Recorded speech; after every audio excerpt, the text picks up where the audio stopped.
Takže pekný deň. Sme v 3,5 izbovom byte, ktorý je teraz prerobený na 4,5. Takže hneď zľava z chodby vecko, to je chodba naľavo a z chodby napravo je izba alebo komora, ktorá môže byť kľudne ako pracovňa alebo aj hosťovská. Často to býva menšia detská izba, ktorá má aj malú lóžiu.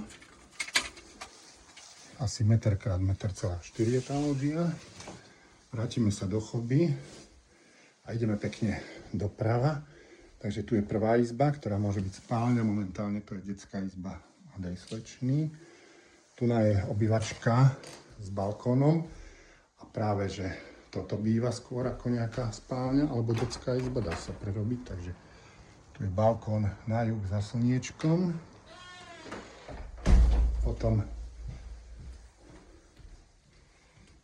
ideme sem a tu vidíme, že tu je jedna izba, ale je tu priečka, lebo to bola jedna veľká izba. A tá môže byť obývačka, pozrieme sa na ňu za chvíľočku. Medzi tým sa zastavíme tu, kde je kúpeľňa. Dispozícia bola menená, to sa dá pozrieť v pôdorise. Takže teraz je to murované, je tam vaňa, práčka, môže byť aj sušička. Tu vidíme ešte kuchynskú linku. Táto časť je aj elektrika robená. Tu už elektrika robená nie je, byt je vystierkovaný.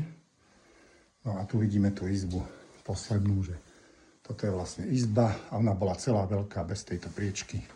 Takže to môže byť obývačka vedľa kuchyne, jedna z možností.